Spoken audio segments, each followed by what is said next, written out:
Some of the most regular questions I get actually has to do with the weather. I'll hear things like, what is it really like down there? How hot does it get? Do you ever turn the heat on in your home? Or what is it like to go through a hurricane? So in this video, I'm going to address all of those questions and a lot more. Hi, I'm Jill Thomas, and each week I bring new videos and fresh content about living in the Sarasota area, what it would be like to move here, and then of course, all things real estate.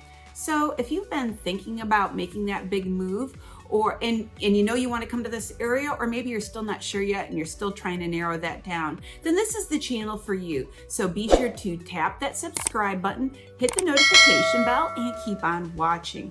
And then if you have any questions, don't be shy, please give me a call. I do understand that making a move is a big decision. It's a big deal and it can be very stressful. So I'm here to answer all of your questions, whether you've already decided to come to this area or maybe you're still toying with the idea. I'm happy to chat with you and help you sort out all of those thoughts.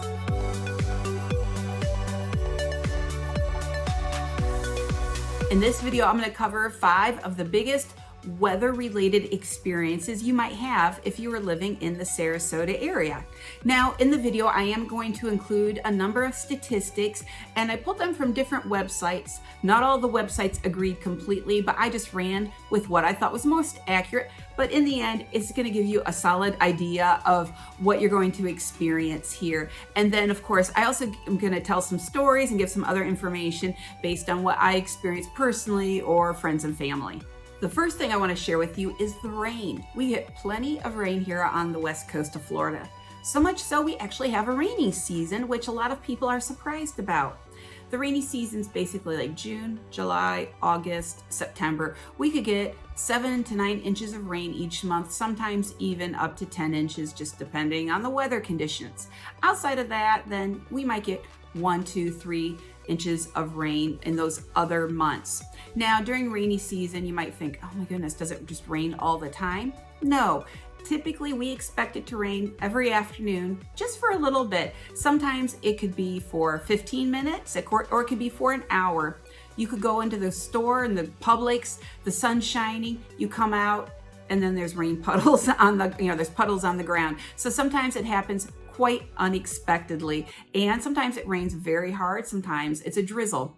Now, in the end though, it does tend to get things to be a little hot and sticky, so after a while you just sort of get used to it.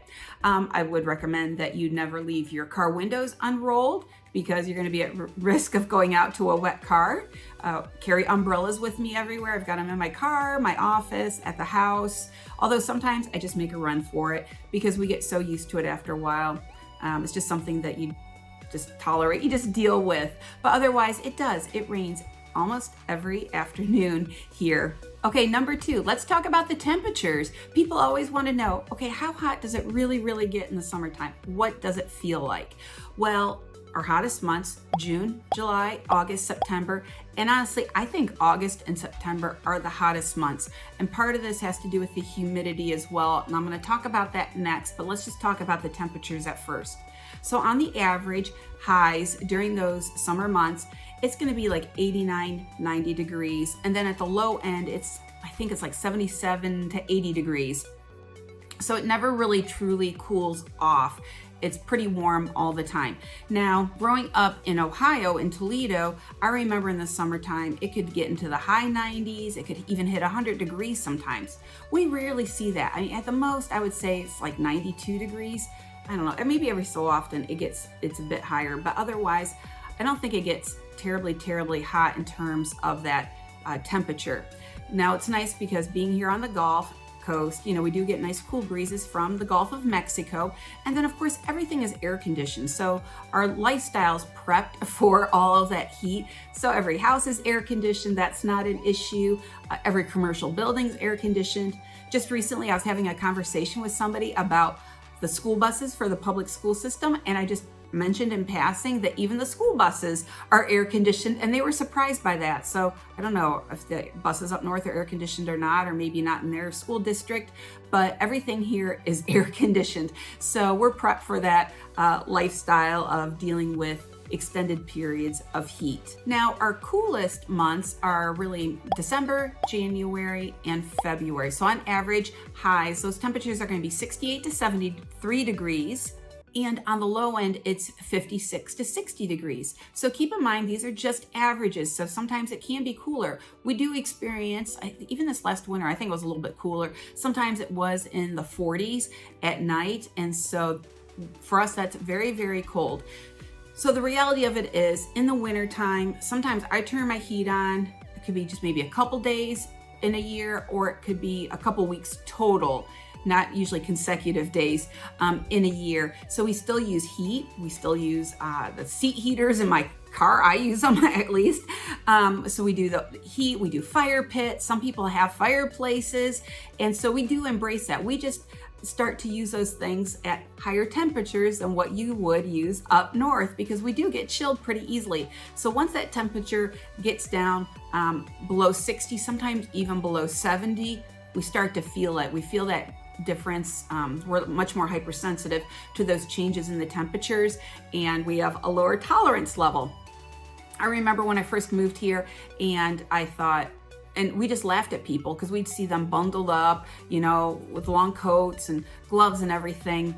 And now I've joined the ranks. I used to mock, but now I'm one of them, and you will too. And it only takes 2 years or so, maybe 3 years at the most, of your body changing, and you get cold a lot sooner. So that's going to happen.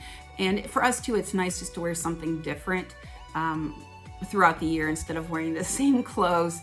But in the end, like, I still mostly just have sandals and flip-flops. I don't really have too many pairs of closed-toe shoes. After a while, my feet hurt if I do wear them, because I'm just so used to wearing different types of sandals. So that's something else I experience too, because of the heat. So that's just how it is here. It gets warm, and we prepare for it, we prep for it, always have water with me, and we just go about our business.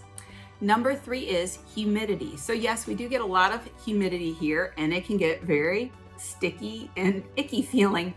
Now, throughout the year, actually, I was a little surprised when I pulled up this statistic, because this isn't something I pay attention to so much throughout the year, but on average, all 12 months of the year, the humidity is about the same. It's in like a 72, 76% range. So I was a little surprised by that. But in those warm months, again, we're talking June, July, August, September, when it gets warmer, you can really, really feel that humidity. It does. You just get sticky. Sometimes you just feel like in the morning, maybe around 7 o'clock or so, even 6:30, somebody just flicks a switch, and all of a sudden it's, I don't know, it's just, it hits you in the face sometimes. So it does. It gets very sticky. My hair gets frizzier. Thank goodness for a flat iron, because otherwise, you know, my hair is going to go out of control. And so it does. That when it's warmer out, you can really sense that humidity. Now, when my sister comes down, sometimes at Christmas time, we don't think it's very humid out, and she'll just complain the whole time, like, oh, it's so hot and sticky out. It's so sticky, but we don't really feel it. But again, we're just more accustomed to it. So as a result, you know, it's not so much of a big deal. But yeah, your glasses could fog up. So if you're in a really cold car, you open the door, you step outside, your glasses will fog. So there's certain things like that. But, you know, in the end, it's just one of those things, again, that we deal with. And I'm grateful that we don't have snow. So there's pros and cons to everything. Number 4 are tropical depressions and tropical storms. Now, again, this is something that a lot of people aren't as familiar with. You know, you're familiar with a hurricane or the term hurricane, but these other storms are depressions. So first, before a hurricane becomes a hurricane, it starts off as a tropical depression, and then a storm, and then it turns into a hurricane as it gains speed. And that happens more over open water, not over land. So if it's a tropical depression right here and it's heading north, people north of us don't need to fear that it's gonna turn into a hurricane, because with the land, when it goes over land, it slows it down. But anyway, so a tropical depression and a tropical storm are tropical cyclones, and a depression is one where the wind speeds are up to 38 miles per hour. And then a tropical storm is a tropical cyclone that's 39 to 73 miles per hour. Now we're going to talk about hurricanes in just a bit at 0.5, so I'm not going to get into that right now. But we do get these tropical storms and depressions here in the Sarasota area. Now, honestly, I'm not sure, I couldn't find any details on how frequently that happens just for our area, but it does happen. It's pretty common to a certain degree of us getting these storms where it's a lot of rain and a lot of wind. So again, depending on how fast that wind is going, it can still cause some damage. That rain comes in hard, it can come in sideways. Sometimes it almost sort of pierces you. It feels like little needles as it hits you. And then depending on just whatever, everything, you could lose some tree branches. It's not unusual for palm fronds to come down, or let's suppose you've got screened in lanai or a cage over your pool and those screens are in poor shape. Maybe they're starting to come loose or rot a little bit. So you could have damage from that. So we can still have some damage from the tropical storms and depressions, but maybe not as extreme as we get from a hurricane. We could still lose power for a little bit. That happens on occasion. And then the other thing too is with these storms is they're big in size sometimes, just like a hurricane. So it doesn't necessarily mean it's just going to blow through real fast like a thunderstorm or like a tornado will. They can last for hours. They can last all day. Sometimes with all the rain, it can last for days because of the bands that as they cycle through. And so you go through times of heavier wind and rain, and then it lets up a little bit, and then it kicks up again. So that's sort of what we experience with those types of storms. And then with these storms, with like a tropical storm, the world doesn't shut down like it does with a hurricane. People still go to work, you still go about your business. Maybe you just make changes to your plans. You know, if it makes you nervous to drive in that when the winds are really high, you just don't run errands, or maybe you cancel some plans. But life goes on in spite of those storms. So there's no evacuations or anything like that, unless there's maybe a potential for flooding somewhere. And then of course we'll announce that locally, you know, if there's areas where we could see some of that swelling from the water. But with a normal storm, or when we do have really heavy rains, it's not unusual for certain intersections that maybe don't drain as well, for the water to accumulate and build up a bit. But as soon as the storm passes and the water's gone, then those waters recede, and sometimes the county or the city will come out and try to pump the water out of those areas, those intersections, so then, you know, all the roads can be used again. So that's what we experience. Now, I'll tell you a story. One time last summer, I had some customers of mine who own a condo on Siesta Key. They wanted to look at some other condos. So they gave me a call. Hey, Jill, let's go just see these two places. They were right next to each other. No problem. Well, I knew it was going to rain, but I'm not really one to check the weather conditions all the time. Well, it ends up it was, I don't know if it was a depression or a storm. I'm not really sure how bad the winds were, but they were pretty bad. It was raining hard. And these sweet people, this couple shows up from up north, and they're wearing like jackets, like a windbreaker type thing. They got the hoodie. They were all prepared. Myself and each of the listing agents we were meeting there, none of us were prepared for this. Like, I had an umbrella, but it flipped inside out. We all got just soaked, except for the buyers. And I say all that to say that after a while, I just become a little callous to all of that. I don't necessarily track the weather every day. I just figure in the summertime, it's gonna rain in the afternoon or at some point, and it's gonna be hot and sticky. And so that's really just how I prep for living here. And in the end, the buyers were very apologetic. I saw them again like earlier this year, and they were like, oh, we're so sorry it took you out there in that weather. I'm like, that's okay. It's not a big deal. Water doesn't, hurt me, but it was raining really, really bad. So that was kind of fun. And then one other story, when we first moved down here, that was when Michael Jordan had retired from playing for the Chicago Bulls, and he was giving his hand, giving it a whirl of trying to play baseball for the Chicago White Sox. Well, back in those days, the Ed Smith Stadium, which is our spring training stadium for baseball, was for the Chicago White Sox. Today it's the Baltimore Orioles. So he was here in town, he was living here, and everybody wanted to see, Michael Jordan. So we went out there to the field to watch a game. Well, again, knew it was raining, and remember, this is pre-internet. So if you didn't catch it on the news, then you don't really catch it. So it wasn't like, I saw it on Facebook or something that a storm was coming up. And so we get out there, sure enough, it was some type of tropical storm of some sort. And that was the first time I saw how resilient palm trees are, because they were, I don't know if they were at a true 45-degree angle, but they were bending pretty good. But they bounced right back. And in the end, they canceled the game. So we got out there and we were wet for no reason. But anyhow, that's just sort of life here. That's what we experience. And one other thing I've learned is I am prone to ear infections when it is super windy out. So I have to be very careful with that. The rest of my family is not like that. But if I'm outside for a long time and it's really windy, then I always end up with at least one ear infection. So if that's something that you have struggles with too, then just keep that in mind when it's really windy. Do something to protect your ears. Number 5, hurricanes. So as we're learning, a hurricane is really a tropical cyclone that is at least 74 miles per hour. So it builds from a depression, then a storm, then a hurricane. So of course, those can cause the greatest damage because of those strong winds, and then of course the rain and the potential flooding. So just like with the other storms, you could look at tree branches that come down, damage to your property, especially if the property is compromised in some way, like maybe if you do have an older roof, or if unfortunately a tree branch or something falls on your house. So it's not unusual after a big storm or after a hurricane skirts us, because we haven't had a direct hit in over 100 years. If it's an older tree with bad roots, a tree will become uprooted. We see that quite often. Screens from a cage or a lanai come down. So that's the bulk of it. So unless something really does go flying and it hits something else, then that's what we're looking at with hurricanes. Now, things that you need to do to prep for a hurricane would be in advance. Don't wait for them to say that there's a hurricane out there. Is to make sure that you have water, batteries, food, any necessary supplies, because as soon as they even give a hint that a hurricane could come our way, then all the stores and everything get cleared out. So you've got to prep in advance for hurricane season. That's a wise thing to do. And then a lot of people do own generators, because then if power goes out, at least you have the generator to keep some things going so you can function. Now, typically when they say a hurricane's coming our way, then our world does shut down. People will start to evacuate. I've never evacuated myself. At most, I've gone over to my parents' house because their home is newer than mine, and I just don't want to be by myself during a storm. But otherwise, that's about it.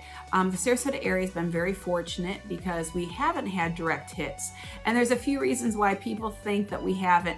Part of it could just be the coastal formation and the way the land is that have deterred hurricanes from coming our way. Another thing that people say is, this used to be a big area where there were Native Americans here. So we have sacred Indian burial grounds here. Some people think that Mother Nature keeps the hurricanes away because of those, or maybe because the Native Americans, those Indians, had blessed the area, or maybe they just had enough wisdom and knowledge of everything, and maybe that coastal formation knowing that this was a better area.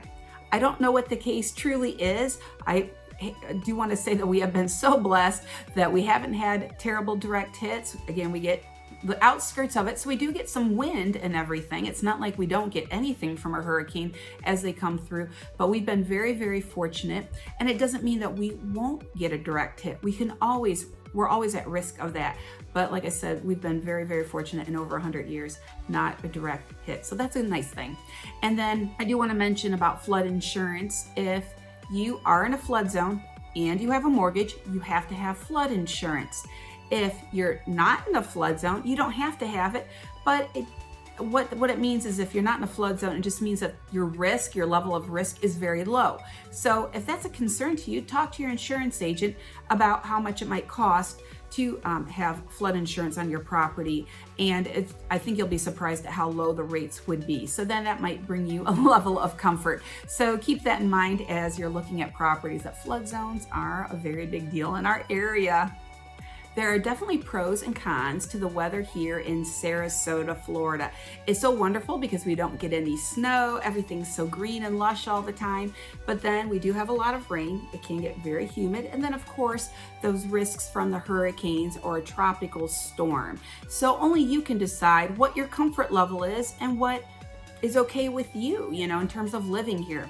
Now, if you've already experienced Florida living and have firsthand knowledge of the weather, is there something I miss? Sometimes I overlook things just because I do get so accustomed to what living down here is like that I just overlook the obvious. So if there's something I missed, put it in the comment below so I can add it to a future video. I'd appreciate that.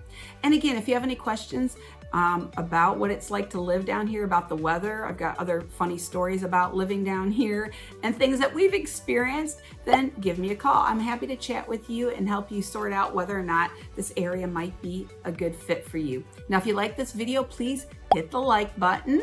And if you haven't subscribed yet, please subscribe to my channel. I appreciate it so much. You guys have a great day. Thanks so much for watching.